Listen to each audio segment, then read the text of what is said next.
মানুষের মধ্যে কিন্তু নানান প্রশ্ন তৈরি হচ্ছে, কারণ এই ইন্টারিম সরকারের বিভিন্ন অ্যাক্টিভিটিজের প্রতি মানুষের যখন আস্থার জায়গাটা অনাস্থায় পরিণত হচ্ছে, তখনই চাঞ্চল্যকর একটা অবস্থান সামনে আসছে যে আমাদের সেনাবাহিনীর একজন কর্মকর্তা, একজন মেজর এবং তার স্ত্রী, পুলিশের একজন ঊর্ধ্বতন কর্মকর্তা, দুজন জামাই বউ মিলে আওয়ামী লীগের 400 থেকে কেউ কেউ বলছেন 2000 মানে কমান্ডো ট্রেনিং দিচ্ছেন এই ইউনূস সরকারকে উৎখাত করার জন্য। এটা কি আসলে আদৌ সম্ভব?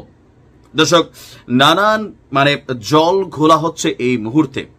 সেনাবাহিনীর অনেক অফিসারদের বিরুদ্ধে নানান সময় বিভিন্ন জায়গা থেকে বিভিন্ন বক্তব্য থাকলেও গেল কয়েকদিন আগে আওয়ামী লীগের একটা গোপন বৈঠক চলছিল।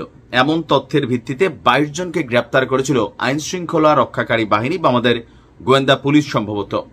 তো সেইখানে 2 জন ব্যক্তি যারা আটককৃতদের মধ্যে ছিলেন, একজনের নাম হচ্ছে সোহেল রানা আর একজনের নাম হচ্ছে শম্পা।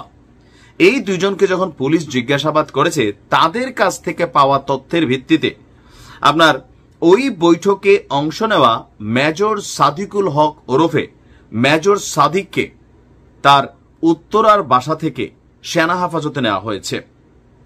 খোঁজ নিয়ে জানা গেছে মেজর সাদিকুল হক ওরফে মেজর সাদিক কক্সবাজারের রামু ক্যান্টনমেন্টে এই মুহূর্তে কর্মরত। গোয়েন্দা সংস্থার দেওয়া তথ্য অনুযায়ী মেজর সাদিকের সহযোগী হিসেবে কাজ করছেন তার স্ত্রী সহকারী পুলিশ সুপার সুমাইয়া জাফরিন, যিনি এএসপি পদে আছেন। গোয়েন্দা তথ্য বলছে সাদেক এবং সুমাইয়া কর্মস্থলে অনুপস্থিত থাকার সময় শেখ হাসিনার ছেলে সজীব ওয়াজেদ জয়ের সঙ্গে যোগাযোগ রেখে নেতাকর্মীদের প্রশিক্ষণের ব্যবস্থা করেছেন। এটা কেমন জানি নিজের কাছেও বিশ্বাস্য একটু মনে হচ্ছে যে এত সব মানুষকে ট্রেনিং দেওয়া হচ্ছে, একটা কমান্ডো বাহিনী তৈরি করা হচ্ছে, তাও আর্মিতে রানিং একজন মেজর, আবার একজন পুলিশের এএসপি। আমাদের এই ডিপার্টমেন্টগুলোর মধ্যে স্বতন্ত্র গোয়েন্দা সংস্থাগুলো কিন্তু আছে, এটা আমরা জানি। তো এই মেজর কিভাবে আসলে এই কর্মকাণ্ডগুলো করলেন সেটাও কিন্তু একটা প্রশ্নের বিষয়। এই বিষয়গুলো এখনো সামনে আসেনি, তবে কিছু তথ্য সামনে এসেছে। ইউনূস সরকার উৎখাতের এই পরিকল্পনাটি আপনার কলকাতায় বসে সার্বিক তত্ত্বাবধান করছেন সাবেক স্বরাষ্ট্রমন্ত্রী কামাল। তাকে সহযোগিতায় সেখানে রয়েছে ডিএমপির সাবেক কমিশনার হাবিবুর রহমান সহ আওয়ামী লীগের কয়েকজন নেতা এবং পুলিশের সাবেক কর্মকর্তারা। এছাড়া ইউনূস সরকারকে উৎখাতের এই পরিকল্পনায় কৌশলগত সহযোগিতা করছেন দিল্লিতে অবস্থান করা পলাতক অতিরিক্ত আইজিপি এবং পুলিশের স্পেশাল ব্রাঞ্চের সাবেক প্রধান মনিরুল ইসলাম এবং ডিজিএফআই এর সাবেক প্রধান লেফটেন্যান্ট জেনারেল মুজিবুর রহমান।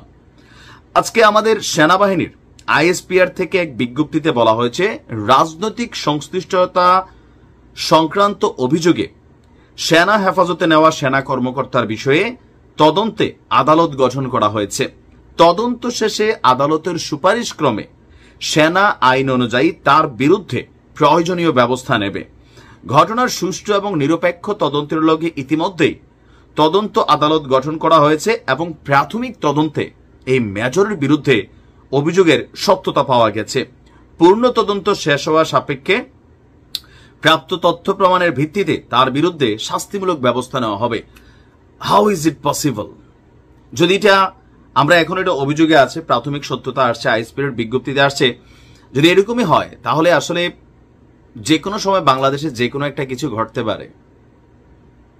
এখন এটা হয়তো পূর্ণ একটা ইনভেস্টিগেশন শেষে সামনে আসবে। এখন এরকম ওই শম্পা বা সোহেল যারা তথ্য দিয়েছেন তাদেরকে হয়তো আরো ব্যাপক জিজ্ঞাসাবাদ করা হবে। বাট আমরা জানতে চাই যে এই মেজর আসলে কাদেরকে ট্রেন করেছেন, ট্রেন করে কি তাদেরকে ছাইরা দিয়েছেন রাষ্ট্রের মধ্যে?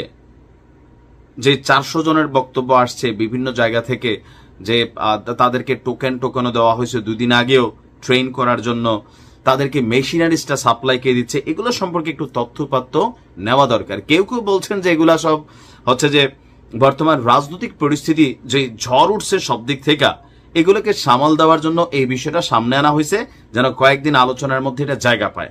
আবার কেউ কেউ বলছেন যে এত আইএসপিআর থেকে বক্তব্য আসছে, সুতরাং সেনাবাহিনীর বক্তব্য নিশ্চয়ই ভুল হইতে পারে না। আবার কেউ কেউ বলছেন যে এই দেশে সবই সম্ভব। তারপর আমরা মেজর সাদিক সম্পর্কে বিস্তারিত জানতে চাই।